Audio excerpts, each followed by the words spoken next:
This week we are going to be reading The HalfChicken. Let's look at the vocabulary words first. First, we have the word tumbling. This acrobat is tumbling through the air. Number 2 is the word flung. When someone is flung, it is thrown with force. Number 3 is the word tangled. These pieces of string are tangled. It is hard to separate them. Number 4 is the word empty. This pot is empty. There is nothing in it. Number 5 is the word swift. Swift horses move very fast. 6 is the word peacefully. The farm animals are sleeping peacefully. Nothing is bothering them. Number 7 is the word stream. This stream flows into a larger river.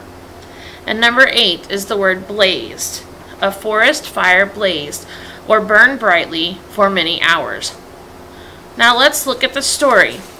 Please turn in your books to page 283. This is HalfChicken by Alma Flor-Ada and illustrated by Kim Howard. You can see here and read information about Alma Flor-Ada, the author, and also about Kim Howard, the illustrator. This is a folk tale, which is a story that is often told by people of a certain country.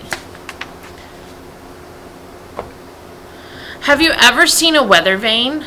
Do you know why there is a little rooster on the end spinning around to let us know which way the wind is blowing?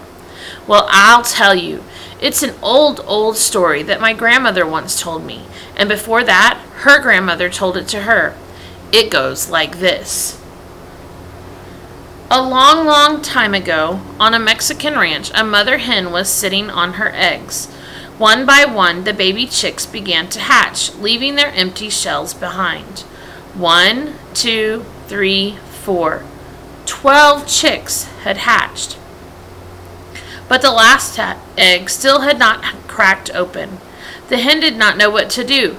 The chicks were running here and there, and she could not chase after them because she was still sitting on the last egg. Finally, there was a tiny sound. The baby chick was pecking at its egg from the inside. The hen quickly helped it break open the shell, and at last the 13th chick came out into the world. Yet this was no ordinary chick. He had only one wing, only one leg, only one eye, and only half as many feathers as the other chicks.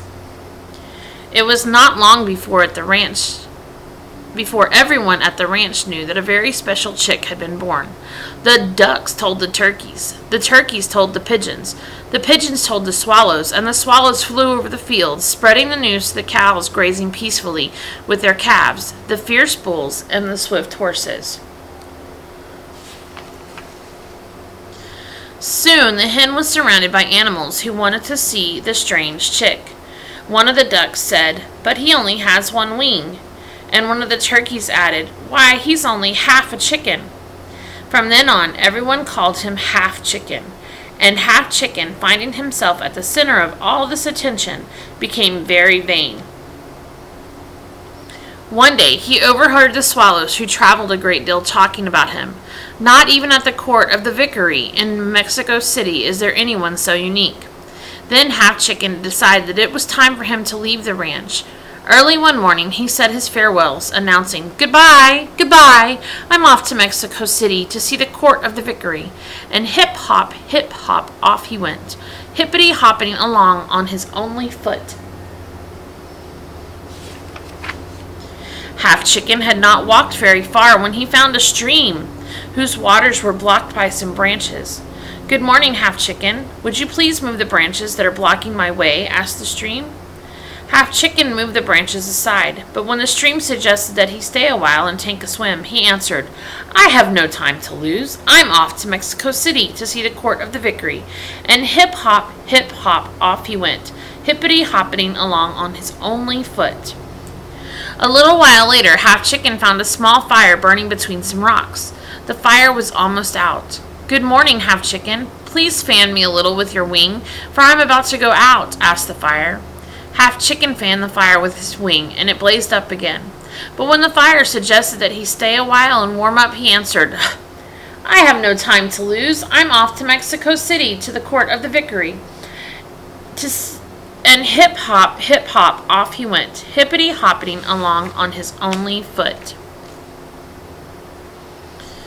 After he had walked a little farther, HalfChicken found the wind tangled in some bushes. Good morning, HalfChicken. Would you please untangle me so that I can go on my way? Asked the wind. HalfChicken untangled the branches, but when the wind suggested that he stay and play, and offered to help him fly here and there like a dry leaf, he answered, I have no time to lose. I'm off to Mexico City to see the court of the vicary. And hip hop, off he went, hippity hopping along on his only foot. At last, he reached Mexico City. HalfChicken crossed the enormous great plaza. He passed the stalls laden with meat, fish, vegetables, fruit, cheese, and honey. He passed the pavilion, the market where all kinds of beautiful goods were sold. Finally, he reached the gate of the vicary's palace. Good afternoon, said HalfChicken to the guards in fancy uniforms who stood in front of the palace. I've come to see the vicary. One of the guards began to laugh. The other one said, You better go in around the back and through the kitchen. So HalfChicken went hip hop, around the palace and to the kitchen door. The cook who saw him said, What luck! This chicken is just what I need to make a soup for the vicary. And he threw HalfChicken into a kettle of water that was sitting on the fire.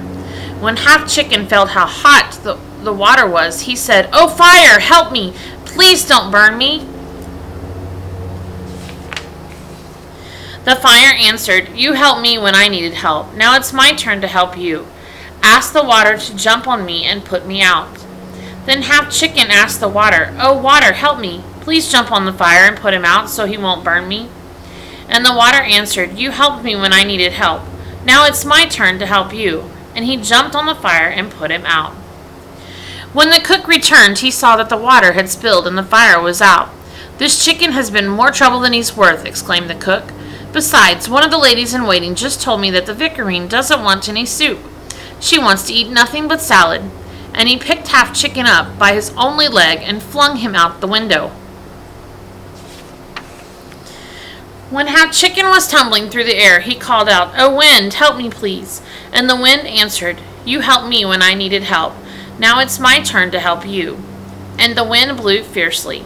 He lifted HalfChicken higher and higher until the little rooster landed on one of the towers of the palace. From there you can see everything you want, HalfChicken, with no danger of ending up in the cooking pot. And from that day on, weathercocks have stood on their only leg, seeing everything that happens below, and pointing whichever way their friend, the wind, blows. Now that we've read the story, why don't you take time to go back through and retell the story to someone else?